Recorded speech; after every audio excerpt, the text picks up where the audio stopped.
Yanomamis alertam para a volta do garimpo e aumento do crime organizado nas aldeias. Foi a manchete de um artigo da Carta Capital, publicado na última quinta-feira, 3 de agosto. O artigo prossegue. Após 6 meses da Operação Escudo Yanomami, implementada pelo governo Lula para conter a crise humanitária nas terras indígenas, organizações e líderes denunciam o ressurgimento do garimpo, a persistência do crime organizado e a ineficácia de medidas de proteção em áreas-chave. Estamos aqui no Rio Fresco, a gente tem que beber água de copinho aqui, porque não pode beber água do rio. A água do rio está contaminada pelo garimpo. Essa coisa esbranquiçada é tudo barro do garimpo. E a água está contaminada e ninguém pode beber. Eu estive, não tem nem 15 dias, passando pelo Rio Fresco, dentro da terra indígena Kayapó, completamente contaminado por garimpos. E soube de pessoas que moram no local que as atividades de garimpo continuam ocorrendo dentro da terra indígena, nas proximidades da aldeia Gorotiri. Quando o governo Lula começou, eu cobrei uma ação rápida de expulsão de todos os garimpeiros de todas as terras indígenas, e muita gente falou, não, você tem que ter paciência, vamos começar pela terra Yanomami, depois expandir o modelo de combate para outras terras indígenas, e o que se vê é que nem se expandiu de forma eficiente para todas as terras indígenas, de forma que levasse à eliminação da atividade nas terras indígenas, nem foi resolvida a questão dentro da própria terra Yanomami. Então, a política de combate ao garimpo não está sendo bem sucedida no novo governo, apesar de ter melhorado um pouco em relação à loucura desvairada do governo Bolsonaro. Mas não foi para isso que a gente comemorou tanto a vitória de Lula, para que melhorasse um pouco. A gente quer que as coisas realmente mudem substancialmente, para que rios como o Fresco comecem a se tornar progressivamente cada vez mais limpos. Aí vocês estão vendo na imagem uma aldeia na beira do rio, em que as crianças não podem nadar porque o rio está contaminado, em que os indígenas não podem consumir o peixe porque está cheio de mercúrio do garimpo. Mas esse vídeo não é especificamente sobre o garimpo. Quer dizer, ele é sobre o garimpo também, mas eu quero falar sobre a atuação do ministro dos Direitos Humanos, Silvio Almeida, que no começo do governo Lula parecia que deu atenção para a questão do garimpo, mas de um tempo para cá parece que esqueceu completamente o assunto e nunca mais falou disso. No mesmo dia em que saiu o artigo sobre a volta do problema do garimpo, a não solução do problema do garimpo na terra indígena Yanomami, eu vi o seguinte vídeo do Silvio Almeida no Twitter do Gustavo Noblar. Ser intelectual só vira um problema quando você é preto. O que é uma vantagem para um branco vira um demérito quando você é preto. Então não tem saída. Se você estudou pouco, é um problema. Se você estudou muito, é um problema também. Alguns dos grandes gestores públicos desse país, pessoas que exerceram cargos importantes, inclusive da presidente da República, quer dizer isso, foram também acadêmicos, estudaram. Eu não vejo que ser acadêmico vira um problema quando você é preto. Se a gente começar a cair nesse papo de que a gente tem que separar teoria de prática, a gente não vai chegar a lugar nenhum. Todos fazem um discurso anti-intelectualista e que é nos imposto porque somos pretos, somos de favela, somos pessoas de periferia. Esse vídeo aparentemente foi uma resposta à coluna de Igor Gadelha no portal Metrópole, intitulada Silvio Almeida em baixa com Lula. O colunista prossegue. À frente do Ministério de Direitos Humanos, Silvio Almeida entrou na lista de ministros do governo que estão em baixa com o presidente Lula. Segundo auxiliares, Lula avalia que Almeida tem o perfil acadêmico demais para a pasta, o que contraria as expectativas do petista para o ministério. Silvio Almeida é um dos ministros mais queridos de boa parte da esquerda brasileira. Para ter uma boa noção disso, basta dar uma olhada nos comentários abaixo da postagem do Guga Noblar. Silvio Almeida tem toda a minha admiração. Ele esteve na Federal de São Carlos e fez um discurso importante.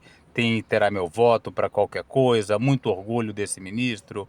Maravilhoso.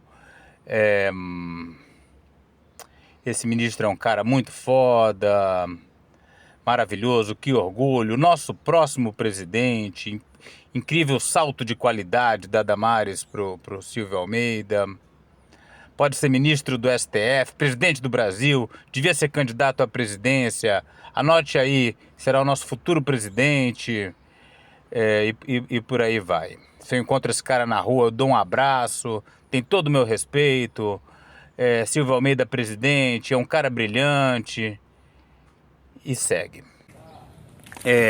Seja por ampliar o espectro de cores pela sua própria cor da pele no ministério, num país em que os negros são claramente desfavorecidos, ele amplia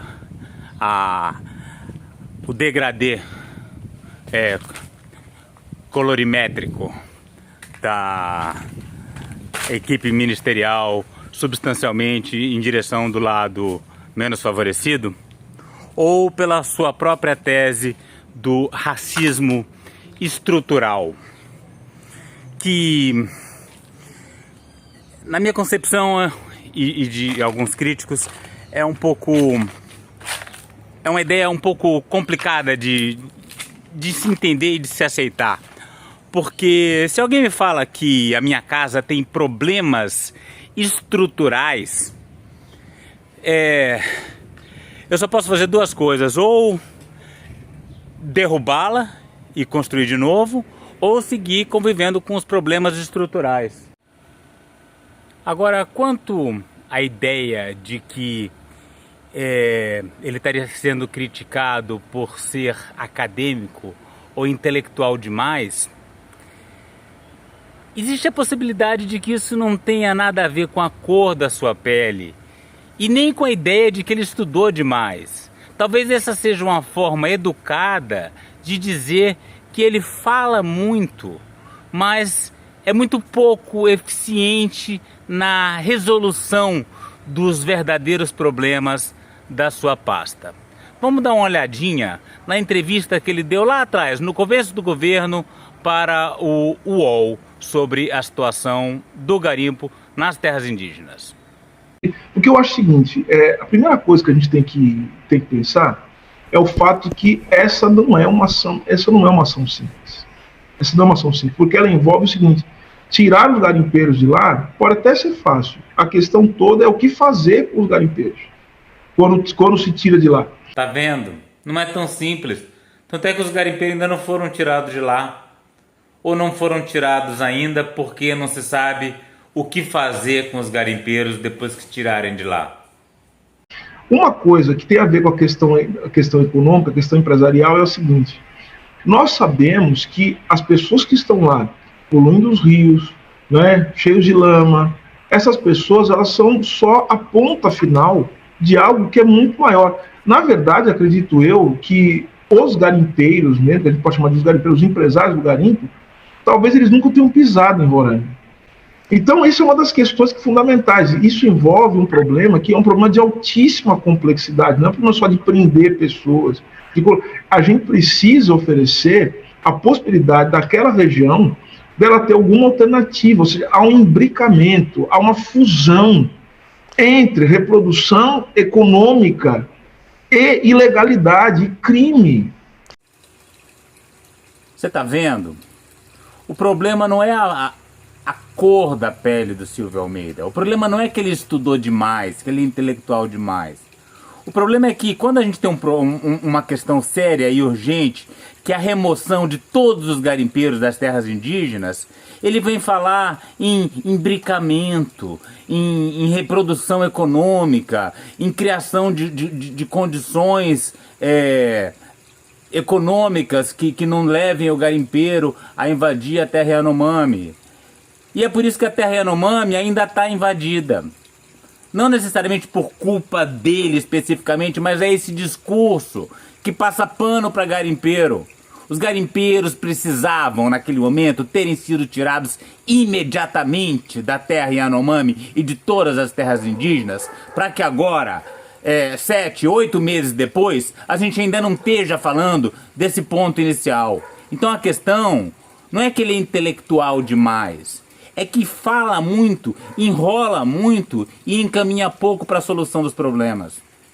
Médio e longo prazo. Médio prazo, é preciso fazer a desintrusão do garimpo. Desintrusão do garimpo. E essa desintrusão do garimpo, ela vem com medidas que começam a médio, mas também são medidas de longo prazo. O que é isso? É estabelecer uma nova matriz econômica para o local. Ou seja, é preciso se pensar quais são as alternativas da região para se criar uma matriz econômica que não se sirva do garimpo. Então, 6 meses já é médio prazo? A gente se surpreende e se revolta quando pensa que ainda tem garimpeiro dentro da terra indígena Yanomami.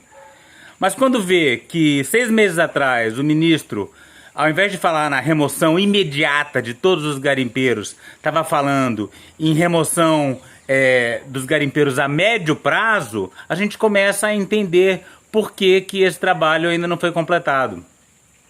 Será que a reorganização, a reestruturação econômica do estado de Roraima ainda não aconteceu num ponto suficiente para que os garimpeiros sejam totalmente removidos?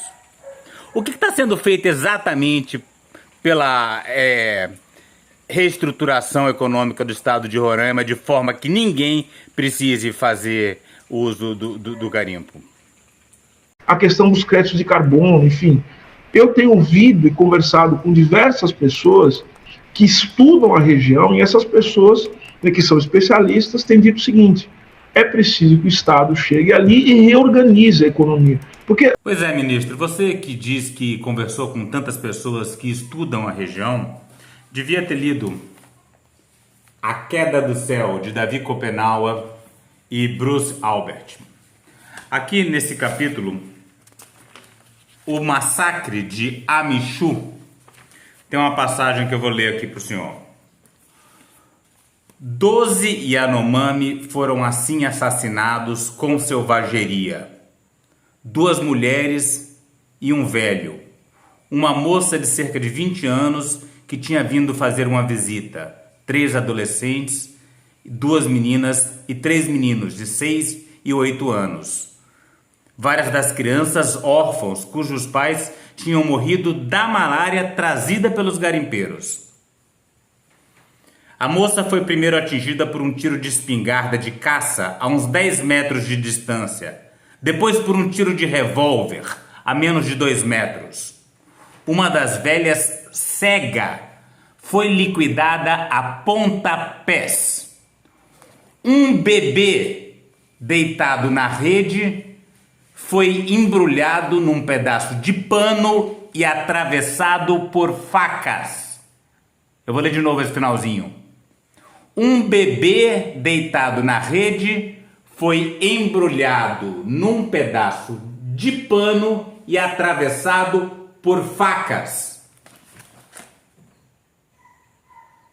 Esses garimpeiros é o que o senhor diz que são vítimas da sociedade.